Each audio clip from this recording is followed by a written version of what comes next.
Nós estamos falando da ponte Feliciano Sodré, entrevistando Pedro Sebastiani, o filho de um dos seus empreendedores, idealizadores e construtores.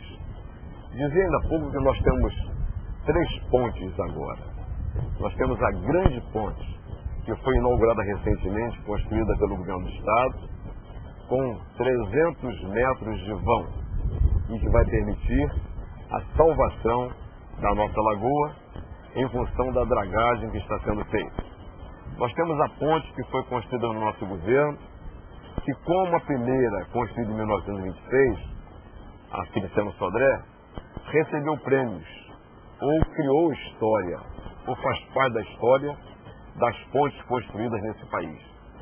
A Feliciano Sodré, construída pelo pai do Pedro Sebastiani, foi, durante muitos anos, o maior vão livre da América do Sul. Já que nós construímos recentemente, foi premiado em São Paulo como o projeto arquitetônico do ano de Luiz Cardoso, o seu projetista e construtor.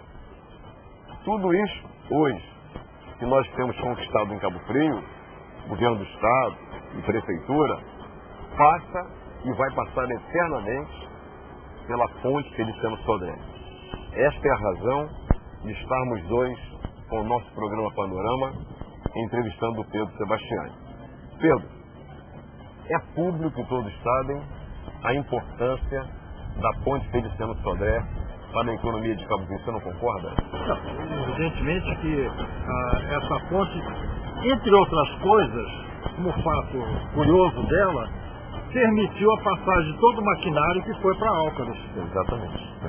A estrutura dela foi tão reforçada, naquela época se trabalhavam com limites muito maiores, talvez que os de hoje, por essa razão permitiu que uma indústria de importância vital para a região de Cabo Frio fosse estabelecida dentro do contexto. E quando seu pai a projetou para 6 toneladas, é isso? Passar de 6 toneladas, e com a chegada da Álcaris, nós devemos ter carreta aí com 30 toneladas de equipamentos passando sobre ela, até que fosse construída aquela ponte lá da Praia de Siqueira.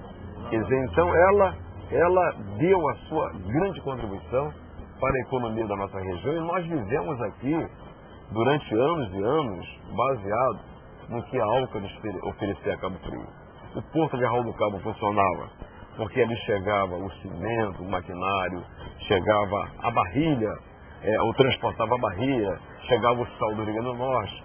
Tudo isso a partir da Álcaris na década de 50, onde todo mundo se empregou e todo mundo viveu, e por essa ponte, como você bem colocou, passaram todos aqueles equipamentos. A construção da Álcaris, todo o volume, não só de equipamentos, de todo o material, cimento, o que foi necessário, carretas imensas. Eu me lembro, você toca numa questão importante, isso tudo foi antes da duplicação da ponte. Com a ponte de ferro não suportaria esse tráfego para a Companhia Nacional de Álcaris. Mas eu me lembro que as grandes carretas que começaram houve a necessidade de elas entrarem pela ponte, porque não havia esse acesso por Ponta do Ambrósio e Praia de Siqueira. Houve a necessidade de comer, de desmontar um trecho do Morro da Guia.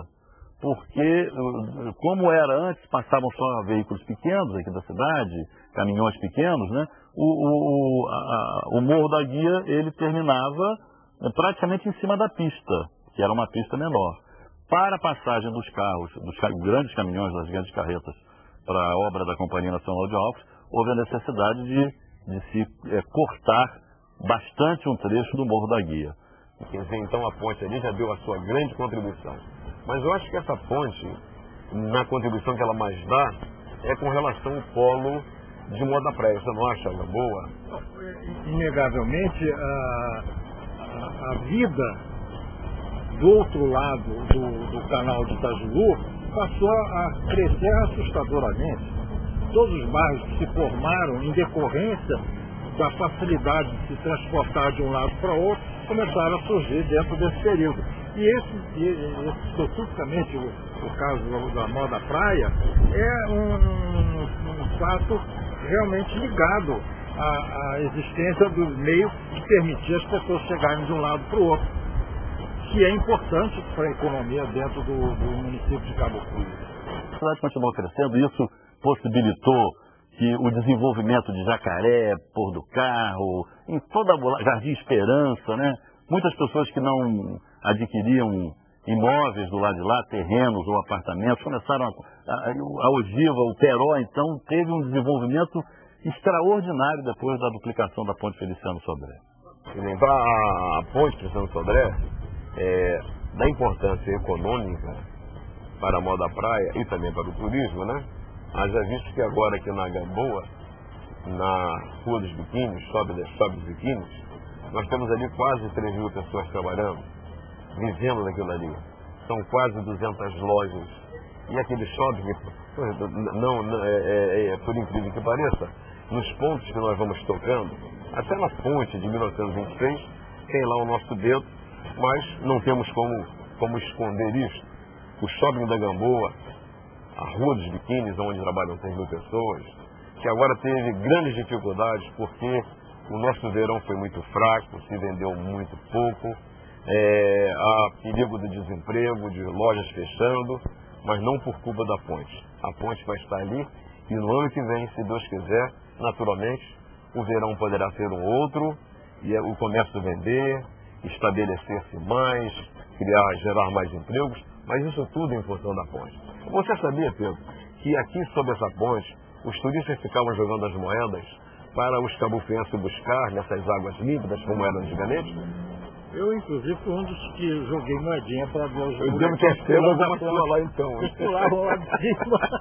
É verdade. Eu ficava admirado de ver a molecada pulando lá de cima da ponte. Só pegar a moedinha que a gente jogava. Não, e o perigo porque sob a ponte, no meio, no vão central, ali tem umas pedras que eram a base da antiga ponte.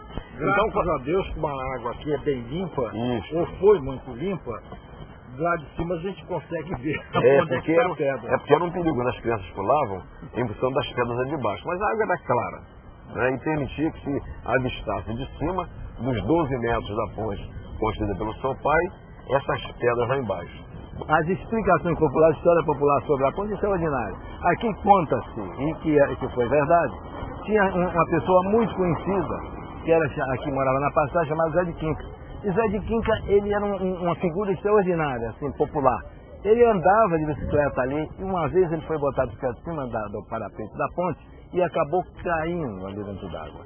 E tinha um brigadeiro, que o apelido dele na aeronáutica era chamado Mero Maluco, é um dos maiores pilotos que o país já teve. Ele tinha uma namorada em Cabo Frio. Então, para chamar a atenção da namorada, de vez em quando ele vinha em Cabo Frio e com um aviãozinho pequeno, ele passava debaixo da ponte. Extraordinário essas histórias. E tem centenas de histórias. A ponte realmente deu uma contribuição muito grande para o turismo de Cabo Frio. E você deve sentir-se orgulhoso, evidentemente, porque é o filho ainda vivo de um dos empreendedores, daqueles que nos legaram esse grande patrimônio que é a ponte de Cabo Frio. Você deve sentir-se orgulhoso, evidentemente, né?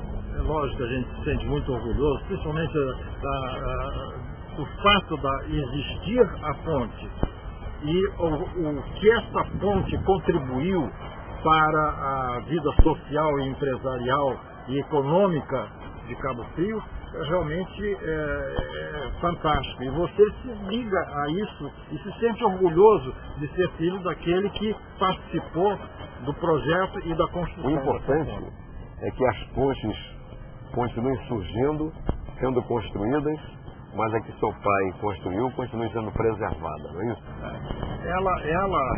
Eu fico orgulhoso de ver isso, porque é uma ponte que hoje foi tombada pelo Serviço Patrimônio. É um monumento de Cabo Frio, é um símbolo de Cabo Frio. E você estar ligado a esse fato, mesmo que seja por relações de parentesco, não? É claro, mas eu não pedi a meu pai para construir, mas você se sente orgulhoso de participar e pertencer a esse conjunto de coisas que formam a cidade de Cabo Frio. E nós, quando assumimos o governo em Cabo Frio,